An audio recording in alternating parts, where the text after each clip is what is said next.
let's get started with the that first marriage race. And at that point in time, there were two really gotten to be down to you and Richard Pennington, who was the former chief of police at that point in time. And what was the what would you say was the sentiment from the community at that point in time in terms of leadership and what they were looking for? Well, you know, if you think back to that time, that was about 2002, and the community was pretty dissatisfied with the current level of politics that was going on in the city. It's kind of similar to a lot of the sentiment that you hear, that I'm starting to hear today. And it was back there also. So when I got into the race, just about everyone else who was in the race was a pretty seasoned politician. We looked at the race differently though. When we did our initial polls, we wanted to know what type of leader the city of New Orleans was looking for and what issues were at top of mind and most important to the citizens of New Orleans. And based upon that feedback, that's how we fashioned the campaign. And I was blessed enough to hire Jim Carvin, who was a veteran political strategist. He was in his 70s, and most of the political establishment had written him off as, they called him the dinosaur. Well, you know, he had never lost a mayoral race, and still to this day, as he helped me during my re-election, he has still never lost a mayoral race. So the people were looking for something different. We got in the race. It was a fairly quick study. The debates were always my favorites. And I think the first thing that kind of got people's attention, I started talking about things very differently. Like, for example, we were talking about the airport and, you know, what value is it to the citizens of New Orleans? How can it be improved? It needed an upgrade. And my first comment was, let's just sell that sucker.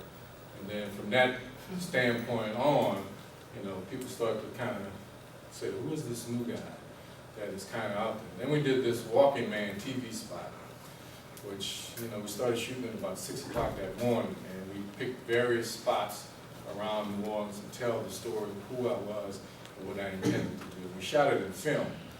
Most people were just shooting them with regular cameras. We shot this with film, and when we played it, it basically distinguished us and got people to start to look at my candidacy a little bit.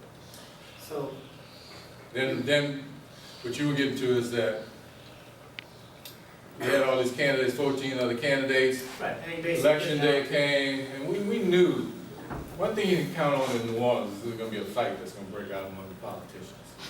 So we knew the two leading candidates at some point in time were going to start fighting.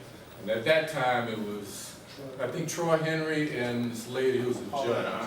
Paulette Arns, absolutely. And Paulette she was the candidate who was to beat. She was leading most of the polls. So I still think that a strong female candidate can take that seat at any time that they really put together a strong campaign. So they started fighting. Paulette got kind of caught up. They asked her a question about her brother who had been arrested. She didn't tell the truth, and then she kind of got on the defensive, and they all started fighting her. And at that particular time, people started to look around for other candidates. And then, you know, I was lucky enough to get the Times-Picayune endorsement, Gambit's endorsement. Just don't ask me how I got the Times-Picayune's endorsement, because when I was at Cox, I was fighting with them at that particular moment and had pulled all the advertisement from Cox away from the Times-Picayune, but they still endorsed me. So I was in a runoff with Richard Pennington. My election was not about race. I just want to make sure that, you know, everybody talks about Chocolate City, and I'm sure y'all are going to get to that at some point. My election was not about race, it was about economics. As a business candidate, I talked purely about job creation, opportunities, economic equity, and that resonated with a significant amount of people. So any household that made $40,000 to $45,000 or above, we dominated. And that's how we won that race, whether it was black, white, Hispanic, or Asian. So I'm in the office now. First thing I do is go in my office. It's the most god-awful, ugliest office I've ever seen. Had purple carpet, dark wood, the furniture was falling apart. They had a red, I'll never forget this, they had a red phone, a rotary phone, on the desk, that when you picked it up, it automatically supposedly dialed the emergency operations center. There was no website to speak of. The phones, they had an Israeli phone switch, which I had never seen in my life. They were backing up data, all the data, important data of the city, on 8-track tape-like cartridges. There was 2 days worth of cash in the bank when we took over. So when we walked in there, it was like, holy cow, you caught this bus, now what are you gonna do with it? So we just got busy. I mean, I posted jobs online, monster.com, brought in a lot of business people, so we were all on a learning curve, and we just got, to work on trying to clean it up one step at a time. As an African proverb, they say, how do you eat an elephant? One bite at a time, and that's what we did. Just started knocking it down. So throughout the first 4 years, not really being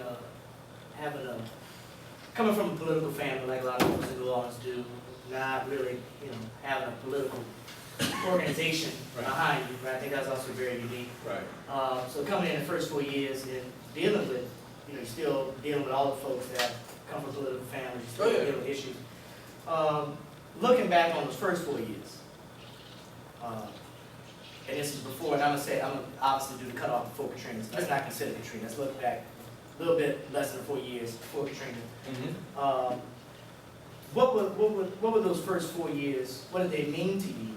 And also, what are some of the things that, looking back on it, you probably would have done different? The first 3.5 years were, like a blur to me. When we came into office, one of the first things we did was we went on this anti-corruption kick, and we found all this stuff happening in the taxi cab bureau. I don't know if y'all remember that, but we had a whole bunch of people arrested, and then we turned our attention on contracting. The U.S. Attorney's Office was already looking, and they did some public records requests, and we turned over that stuff. So there was a lot of activity going on, and it was really change going on. We introduced some new technology into the city to kind of get a grip on exactly where the finances were, and we were so busy that the politics of New Orleans really was fairly dormant because they had never seen anything like this. So they weren't actively trying to kill us yet. they waited a little later for that. So they were off-center a little bit and trying to figure out exactly how they play in this new world. And I wasn't cutting deals. I wasn't doing the normal political stuff. I was just straight up. I was on my business mindset. How do we fix this? How do we do it? What support do we need? And we basically had pretty good press relations at that particular time. I was on the TV, on radio, in the news a whole lot. Because coming from Cox, I had no fear of the camera. Before getting into politics, I had a cable TV show, a live cable TV show that I would do just about every week. So I was fairly comfortable with the camera. So the politicians were pretty off-center. I mean, we had a lot of informal authority too, because we had high approval